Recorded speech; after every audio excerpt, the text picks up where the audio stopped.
Assalamu alaikum warahmatullahi wabarakatuh. Hope you're doing well. We're continuing our reading of Dante Alighieri's The Divine Comedy, the Inferno. We are in Canto 10. It has gotten really cool so far, and I want to continue reading it. Go ahead and listen to this as you are driving in a safe way, on your bicycle, on your commute, or just plain relaxing, whatever fun thing it is that you're doing.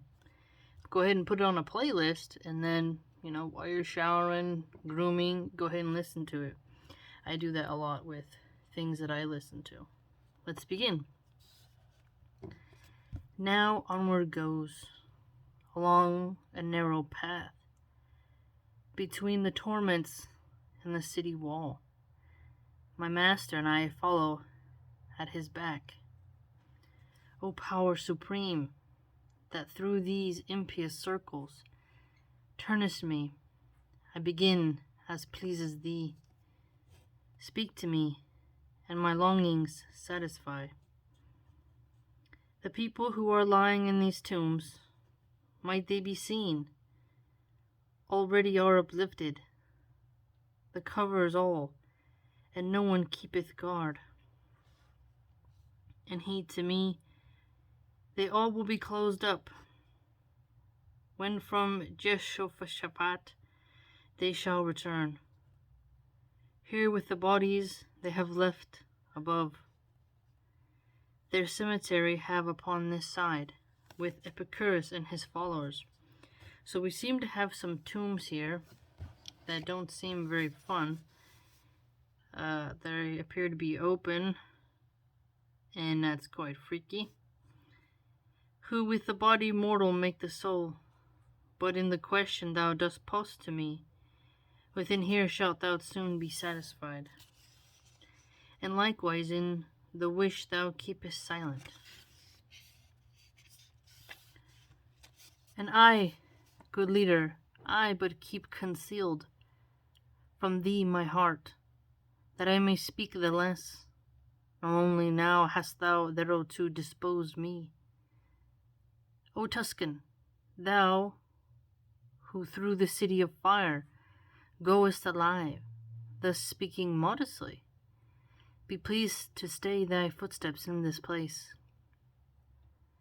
Thy mode of speaking makes thee manifest, a native of that noble fatherland, to which perhaps I too molestful was. Upon a sudden issued forth this sound from out one of the tombs, wherefore I pressed, fearing a little nearer to my leader. And unto me he said, Turn thee, what dost thou?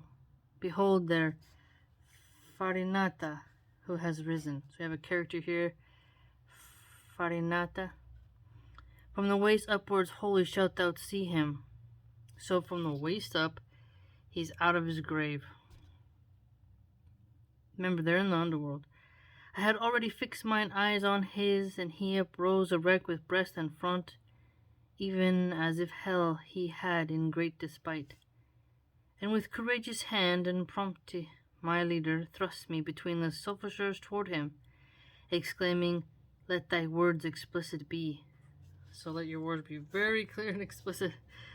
As soon as I was at the foot of his tomb, somewhat he eyed me, and as if disdainful, then asked me, Who were thine ancestors? So that's interesting. This figure, Farinata, he's looking disdainful as Dante is at the foot of his tomb, and he eyed him, so he looked at him like, and he asked who his ancestors were. I who desirous of obeying was. That's interesting. I who desirous of obeying was. So he was eager to actually listen. Concealed it not, but all revealed to him. Whereat he raised his brows a little upward. So he told him all his ancestors, and the guy, Farinata, lifted up his eyebrows. Then said he, Fiercely adverse have they been to me, and to my fathers and my party. so that too several times I scattered them. Ooh, scattered them through war, through violence. If they were banished, they returned on all sides.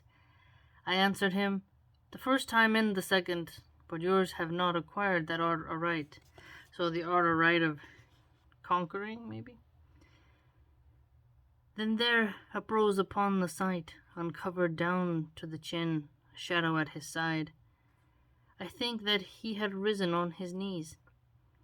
Round me he gazed as if solicitude he had to see if someone else were with me. But after his suspicion was all spent, weeping he said to me, if through this blind prison thou goest by lofty of genius, where is my son, and why is he not with thee? That's interesting. So this particular figure, round me he gazed, he said, so he's looking over like, whoa, checking everything out, right? And he's telling Dante, how does he go loftily through the blind prison in hell? Thou goest by loftiness of genius, lofty genius abilities. Asking where his son is. And he uprose upon the sight, uncovered down to the chin. And I to him, I come not of myself.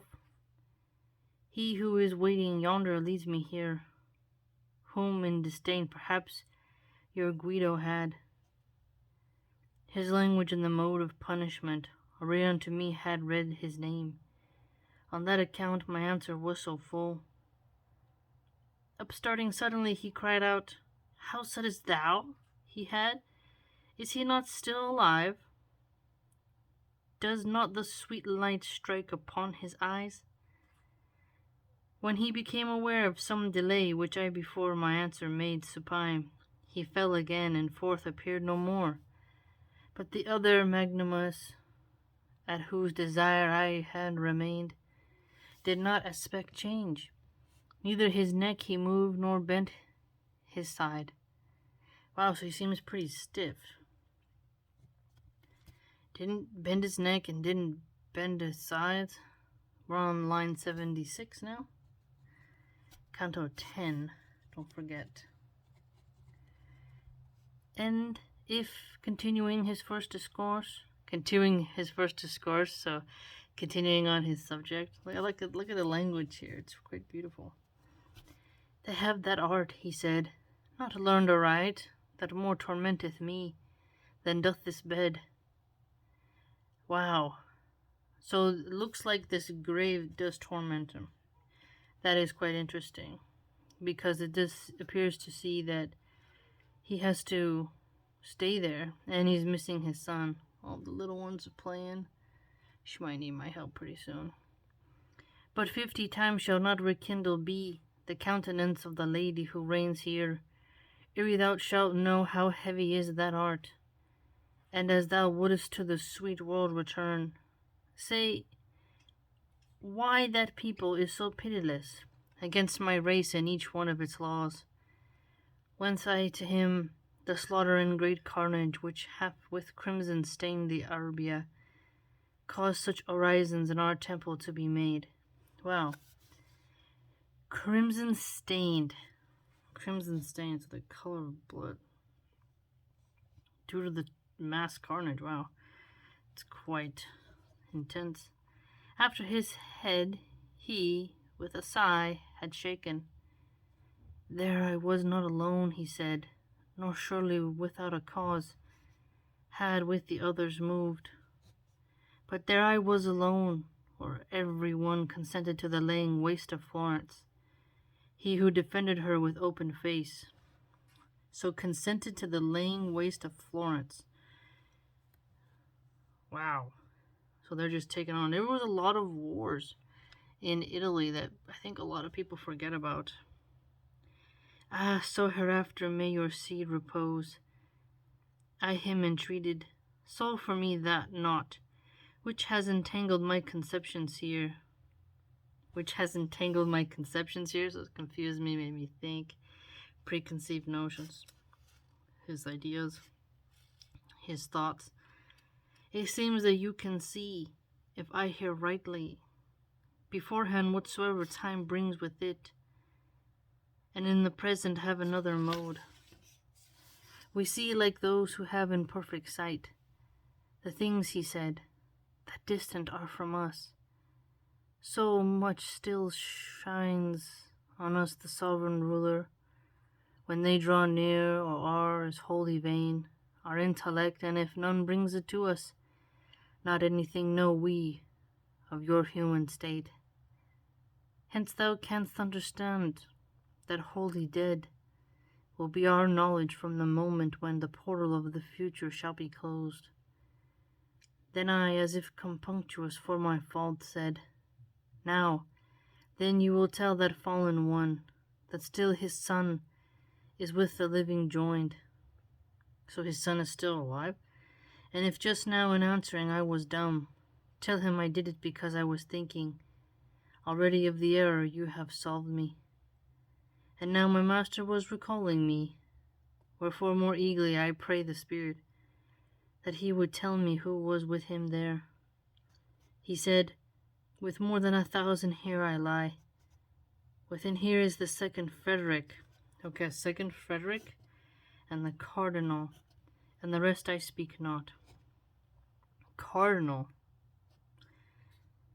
Thereon he hid himself, and I towards the ancient poet turned my steps, to Virgil, remember, his guide, reflecting upon that saying which seemed hostile to me. He moved along, and afterward thus going, he said to me, Why art thou so bewildered? And I in his inquiry satisfied him. Let memory preserve what thou hast heard against thyself, that sage commanded me, and now attend here. And he raised his finger.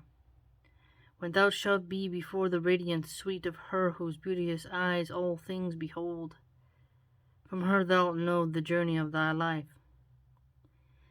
Unto the left hand then he turned his feet. We left the wall, and went towards the middle, along a path that strikes into a valley, which, even up there, unpleasant made its stench. So the smell. Notice how he does a great job with scents. Now, hell we would imagine would be stinky, but he reminds us consistently. Not only is it gloomy, dark, and you see various sadness in terms of how people are being punished, and you hear sad stories, but you get to see this type of descriptive language of scents that make us really connect. We had Farinata, a Cardinal, second Frederick. Wow, it's really quite unique. Your Guido had. I think Guido also means boy. I don't know if it's like his boy or he's just saying the name. Some rhetoric that I liked is loftiness of genius. So the blind prison, they call that circle. And then continuing his first discourse, line 76. And the description on line 85 of a great slaughter that turned everything crimson stained, gets you to really understand when they say laying waste to a land, they truly laid waste to it. Creepy to talk to somebody in a tomb, right? Really make you freak out. Alright, the next canto is Canto 11. I hope you enjoyed. I'm going to go check up on the little ones, see how they're doing. They should be fine. But nonetheless, I'm going to go see what they're doing. By the way, if you'd like to join my blog, it's www.subscribestar.com/MilahanArchive. I post longer things on there, unique topics. You never know what you're going to read. And there's not bots and trolls like on YouTube. And I'm not shadow banned there. So consider joining and being part of a community. Hope to see you there.